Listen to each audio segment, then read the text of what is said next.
My superpower today, I would say, is being a connector.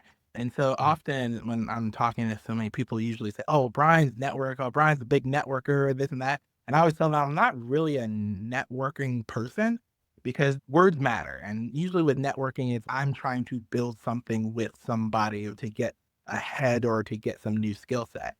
I look at myself as connector. In many ways, I just love people in general, and I think everybody has their own superpower, and I just love to hear people's how what their superpower is and their story. Because throughout my life, when you talk to people, everyone just assumes everyone has a straight line, and they woke up one day and like, I'm gonna be a doctor, or I'm gonna be the CEO of a bank, or something like that. But then you start learning they had a lot of interesting experiences. Where I remember one leader I was talking to, he was like, "Oh, actually, I wanted to be a carpenter." And he's like a major CEO of a big, like, regional bank, and I was like, "That is so different."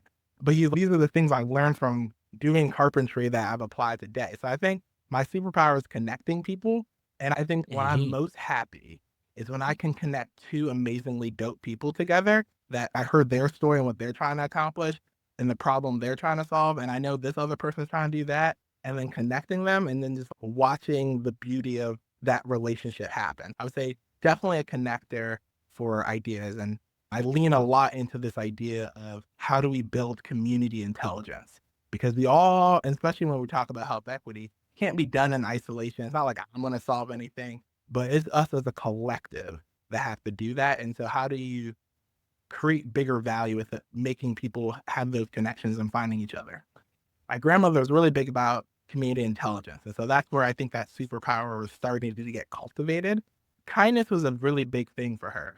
I think when we talk about kindness versus being nice, some people are like, "Oh, don't be a pushover." I can tell you the truth in a kind way, and she really was big Mm, about she was very much an activist herself in her own. She was very deeply both my grandparents were very deeply involved in politics, and really, "Hey, our communities are not doing well. Are the roads messed up? Mr. Smith has been complaining about his back for the past 2 weeks, and I haven't seen the nurse go out to him." And she was really big about how she could do her own Gemba walks within the community, get to learn where people are at, what's being impacted, and she would translate a lot of those things to the local nursing station, which would then deploy what services need to be out there. And so I learned a lot of things around kindness from her, around you have to go to the community where people are at. You can't just be in your kind of big tower office and think, oh, I'm going to be doing things around social drivers of health here. I'm going to do equity work here.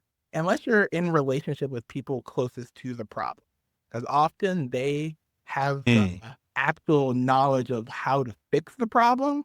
And I just look at myself as like the translator to translating it to the people that need to hear that message and being the voice when they don't have a voice at that table. And so my grandmother was very big about that, and she is very big about constantly making sure that we are educating ourselves.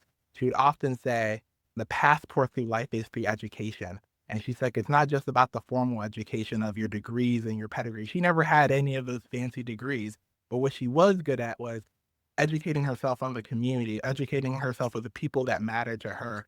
And so that I would say is from the lessons that I learned around just idea of community and then community engagement. And I always like to remind everyone that's listening, you are part of public health.